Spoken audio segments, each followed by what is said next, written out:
Hi, everyone. It's Alec Crawford, your host for the AI Risk Reward podcast. And our special guest today is Mark Andrews, who is an AI literacy expert and founder and CEO of AI Profits. Welcome, Mark. Thank you for having me, Alec. And the best part about AI Profits is it's actually in your background. Because I'm sure a lot of people were thinking, profits, like make money with AI? Cool, let's do it. Um, but AI prophets, a prophecy. So, what's the origin of the name, by the way? I'm kind of curious how you came up with that. So the origin story of my business was me recognizing this epiphany that my smorgasbord background of technology, data, and AI put me in this position to lead and teach people how to use AI. And I had this further epiphany that realizing the capability to helping people was a barrier. Finding an AI expert that was cost effective, that could work quickly, is actually a really difficult thing to do in 2025. So I saw that opportunity and said, hey, while everyone's trying to figure out how to use AI to play chess, I can help people use it to play checkers. Wow, that's great. Well, let's rewind a little bit and talk about your early career. You came out of school, and what did you start doing?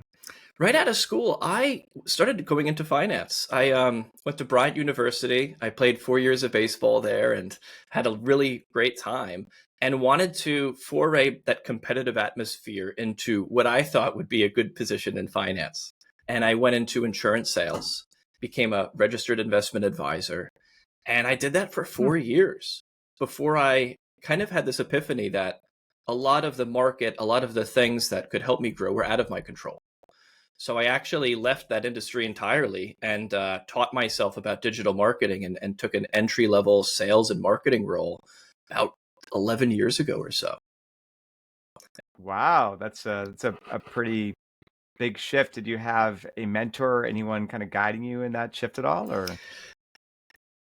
The best mentor I had was my father, really teaching me that once you have that position, you have that degree, and you have that tenacity, that there are other opportunities that you can go into.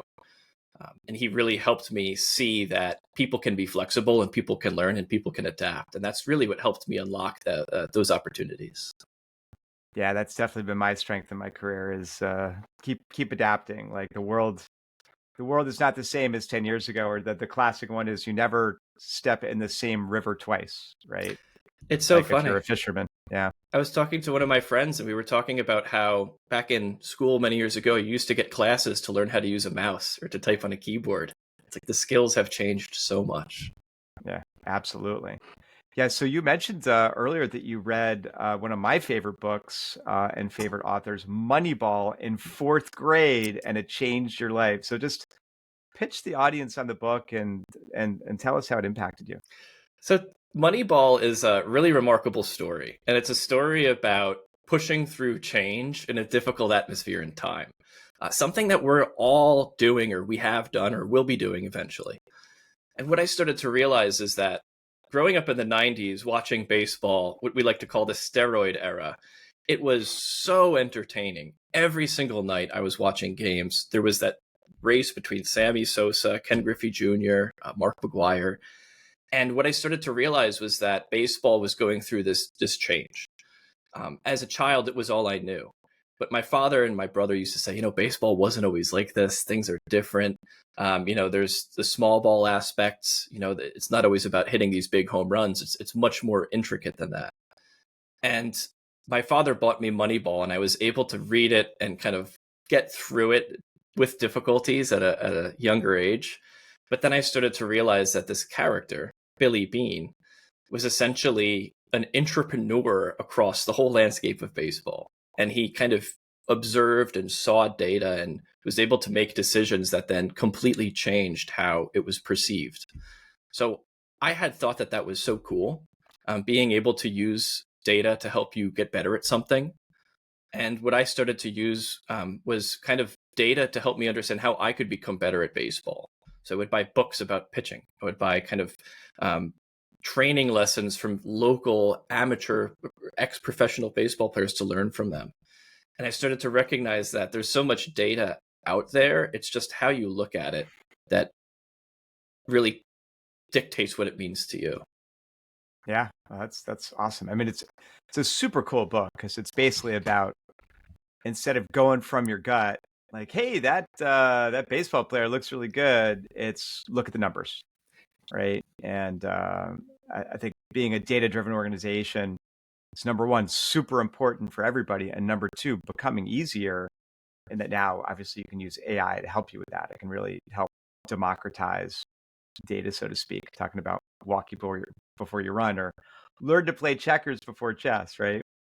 Now, speaking of AI, you'd mentioned Jan LeCun earlier. If you want to tell us about why you think Jan is so important and amazing. It's really interesting because Jan, he's kind of like one of the modern grandfathers of AI. He's kind of been there at the forefront through all these evolutionary stages, even through like the LLM stage that kind of emerged in the last several years. And where I really agree with him is, he had this statement that if AI were to freeze production and development today, and all of the tools were to have this functionality as is, the amount of use cases and value that could be extracted over the next 10 years would be astronomical. And I think it's an interesting viewpoint that he brought to the bottom, I guess, the consumers that are using these products day to day. Because the discussions that he's in, there's this benchmark war of, which LLM could beat which particular test, which one is better at reasoning, which one even can be called reasoning if that's, available. So I started to realize that, again, that chess versus checkers mentality, that even if everything were to halt today, what is the impact to humanity? Is this a tool? Yes. Is this an object that can reason? In some instances, minimally, but even if you remove that entirely from the discussion, the value is tremendous. And I think that that's really where I wanted to, that's really where I bit into his theory of thinking and his logic, was that, hey, AGI is not around the corner. It's going to take a long time to get there, but the value today exists. It's just under that surface, if you will. Yeah, no, that's a great take there, and super, super important. So you told us a little bit about the AI Profits origin story. Just tell us a little more about the company and what you do and what your day looks like.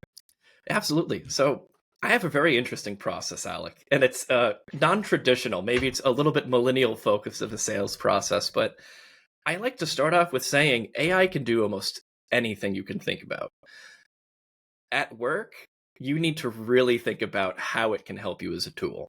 So my approach is really going into the psychology of day-to-day behaviors and trying to help understand across that 40-hour work week how much time could be saved using AI today.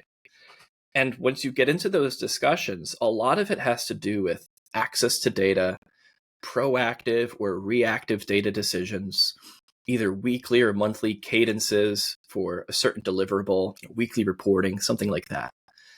And as you go beneath these layers, you see different people working on similar teams or similar data sets or operations, but having different functions and roles. And when you're all looking at AI as a tool, it's a little bit different because I might look at it as a chainsaw, but Larry down in accounting might look at it as a drill, and then Debbie, who works in account management, might look at it as a lawnmower. And we all have different applications of it. So that's where I started to realize is that it's kind of a personal tool. And the way to get and help people understand how to use it is by showing it how it can add value to their life, not by showing how it can change their industry in 10 years or how it can automate what they do in 5. It's about the simple stuff. Yeah, that's great. And how many clients can you take on at a single time? Is it just you, or you got a team, or how does that work? So I'm building a team now, and I'm going to basically have an account manager to help me grow these accounts, and then an additional trainer to help me with kind of running these sessions. And any given session could be a workshop between 10 people really wanting to get like deep into a specific process. And the goal might be, hey, we want to refine this process by 10%, whatever it takes with the tools and tech we got. Or it might be a larger kind of keynote speaking opportunity where there might be 200, 300, 400 people. And I'm talking about how AI can be used, for their specific job and their specific work.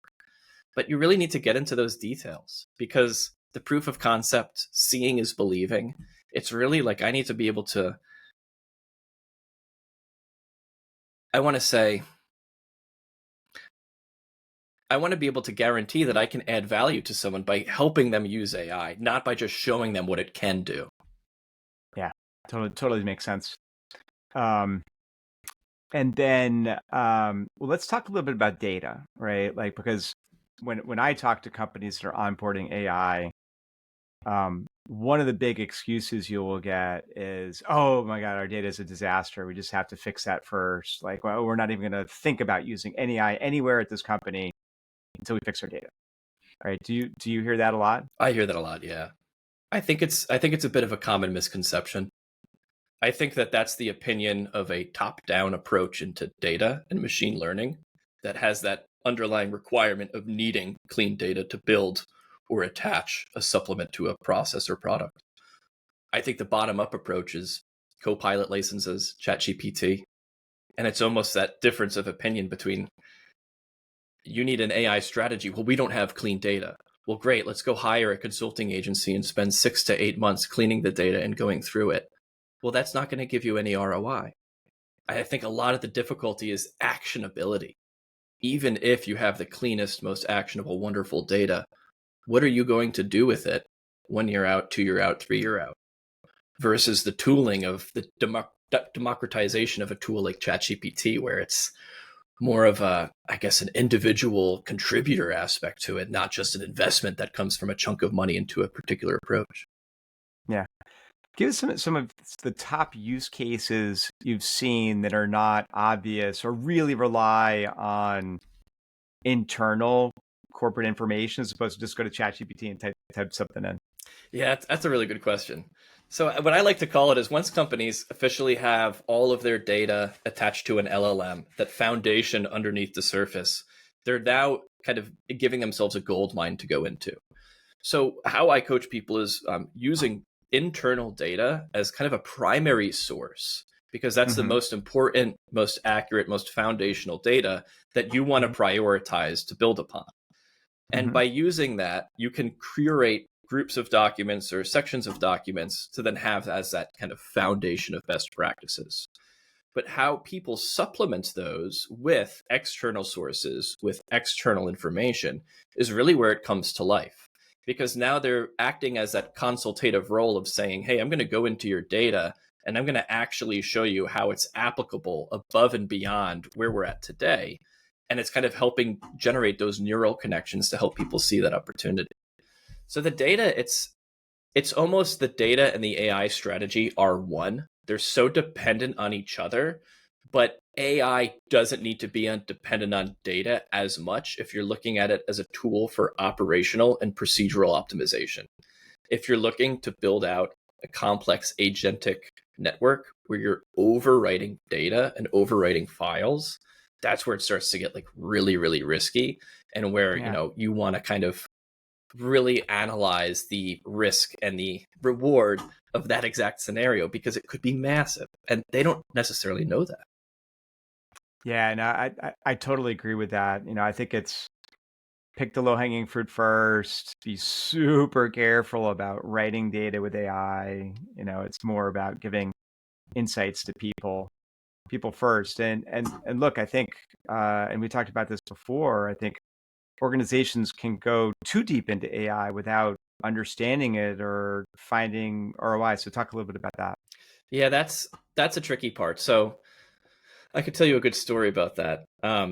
So I worked at, a large company, and, large companies throughout the last 6 years or so, as you know very well, they go through transitions of MDMs, CDPs, databases, and it's all an effort to accumulate and kind of combine and create this golden rule, right? What I've started to recognize is that over time, leadership changes, personnel changes, the best practices on a given activation channel, they're changing so much that they start to dictate how that roadmap changes and adapts. And where I really see the value being lost is that lack of a coherent activation plan front to end, and an optimization plan and A/B testing plan above and beyond that. So I think that that's where the pitfall goes in, where it's this quicksand of constantly cleaning data, constantly merging systems, constantly trying to bring everything together, but with no actual clear destination, just for Yeah. the sake of bringing it all in. Yeah. Yeah. No, that's definitely an issue. So what are some of the um, use cases you've seen with your clients, which just they were just amazed, at the outcome or how much it helped them, or tell us a story there. Absolutely. So there was a team I worked with probably about 4 to 5 weeks ago. And this team had around 70 folks, each within different specific functions of marketing. So, you have copywriting, you have media, you have some brand folks, and they're all working on the same brands, but with different perspectives and different approaches and different remits.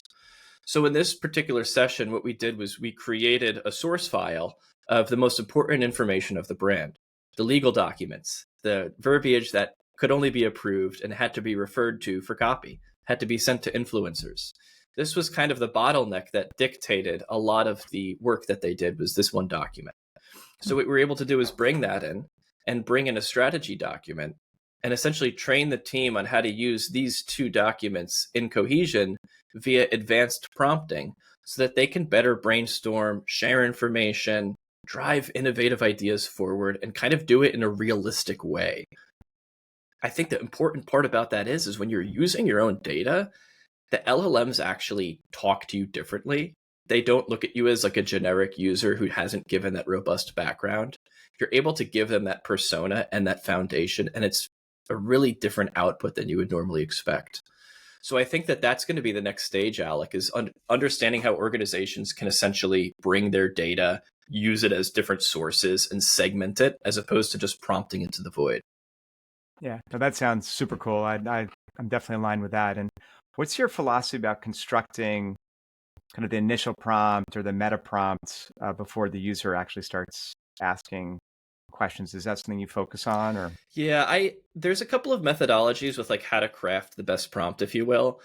I try to break it down into objects and tasks that are really relevant to their organization.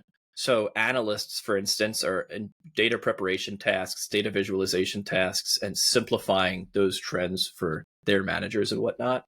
So it, Mhm. it, it really comes down to how you fine tune the prompt for specific roles, but across those objects and areas at an organization, and then how you tie that into specific outputs and expectations. Um, Even last week, I did like this post on LinkedIn about how you can use your 2025 goals document to refer against your emails, your presentations, deliverables, meetings to then prepare for your mid-year review. So it's kind of like helping you save an hour or two just by accumulating all of your work by attaching verbiage that's verbatim across your atmosphere of operations, if you will. Yeah, pretty cool. So the theme for this show is upskill your AI, turn AI from an axe into a chainsaw. So give us some examples of that, or give us some advice about going from an axe to a chainsaw, which I actually have used an axe a fair amount as a scoutmaster in the scouts with my two boys. But I sometimes I wish I had a chainsaw when we were in the middle of the woods. Yeah, it's an interesting anomaly. One of the things I like to joke about is, there's a team of 100 people, and half of them are going to say, "Hey, I saved 1 to 2 hours last week using AI." The other half is going to say, "Hey, you guys sent out a bunch of awkward emails using AI. That's not that cool." And over time, there's going to be jealousy. There's going to be this competition that AI kind of allows people to build of saying, "Hey, can you show me how that happened? Can you show me how you saved 2 hours doing that? Because I think I'm ready to move to that point." I think it's that decay is like you need to have that decay of value across certain people to then understand really what it's capable of doing. And sometimes that means enabling an AI champion and promoting them a little bit to put them on that pedestal to say, "Hey, look what they're doing." Yeah, You know? totally.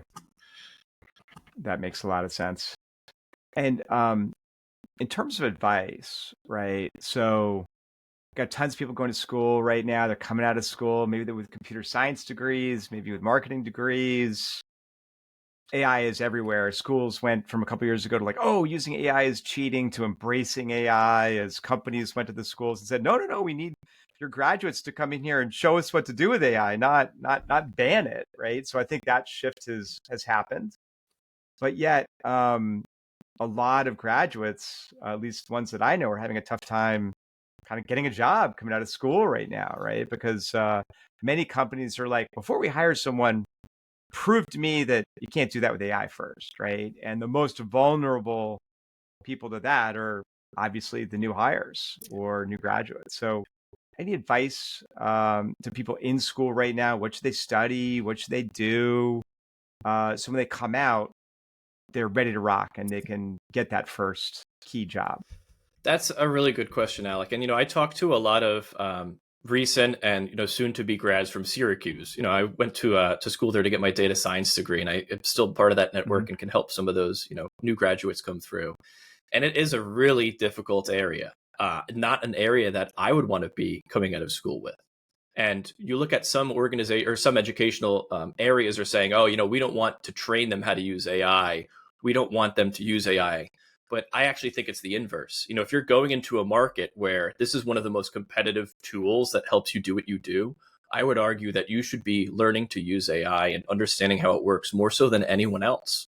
I do think that the data does show that those more menial, simplistic tasks are going to be the first to be automated by AI.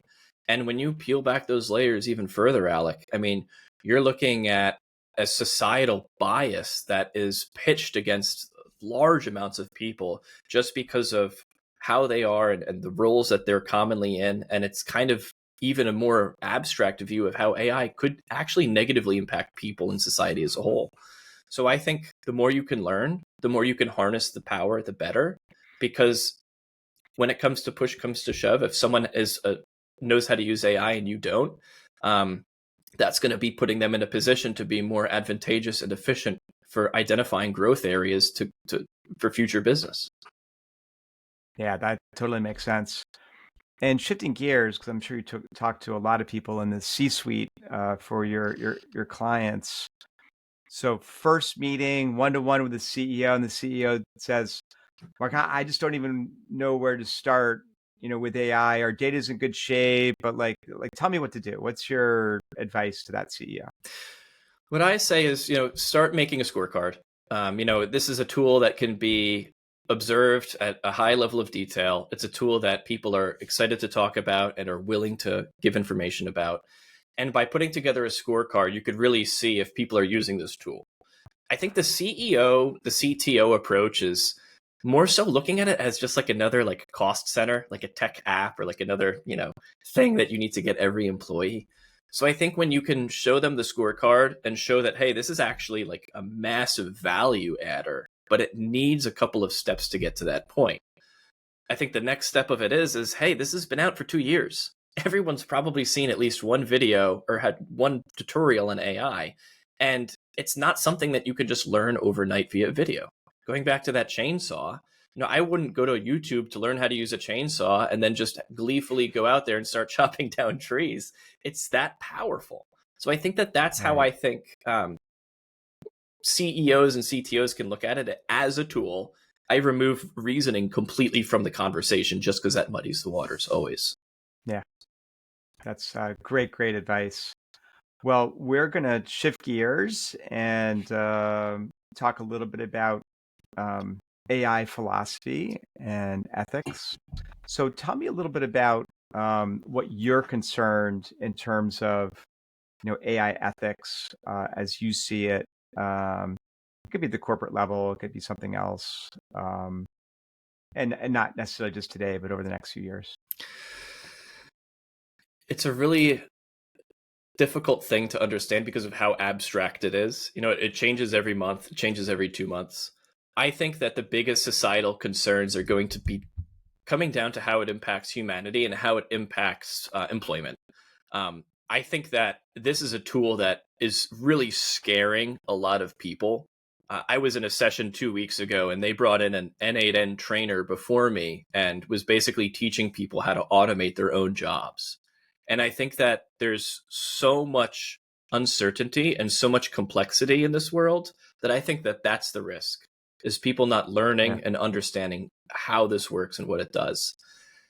Under that philosophy, I don't necessarily want to show them exactly how like the tokenization and sequence of functionality works under the hood of an LLM. That doesn't necessarily work. How I think it is going back to that simplistic usage of, hey, this is a tool. It's not going to take your job. It's something that you can harness and use, but it is going to be a threat to different industries, to different stages of employment. And the more you can learn, the better. There's also the philosophy of repetition. You know, if you use this tool 10 times a day, 15 minutes a week, I can guarantee you'll be finding value in a month or two. And that's something that a lot of people don't do. The other philosophy, Alec, is the idea of first impressions. I think like half of the people I train have used AI once and they didn't get a great output. And then they said, oh, this stinks. I'm not going to use it anymore.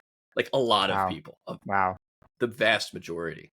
That even goes deeper into the demographics of the people I work with, because there's age demographics and there's certain groups of people that act differently with technology, as you know. So the Gen Zers versus the baby boomers, they all perceive AI and its capabilities completely differently. They all understand it differently as well. You know, where one of them could probably watch a YouTube video or TikTok, the other needs to be taught, like as a professor almost. Mm-hmm. Yeah, that's amazing. It totally makes sense. All right, we're going to shift gears into the last section of the show, which is called underrated or overrated. It's a lightning round. I'm going to mention things. You tell me if you think they're overrated or underrated, or maybe fairly rated, and then the sentence or two why. So I'm going to kick it off with living in Frenchtown, New Jersey, near the Delaware, I believe, right? Underrated or overrated? Underrated. It's the best kept secret of New Jersey. Wow. Playing college baseball, underrated or overrated? Underrated. It was probably the best 4 years of my life playing baseball with my friends. Yeah, that sounds awesome. Strategic partnerships with tech giants, Amazon, Google, places like that, underrated or overrated? Underrated. I think that those giants use a lot of consultative support to help them grow, and I think that there's opportunities to expedite and make that easier. Yeah.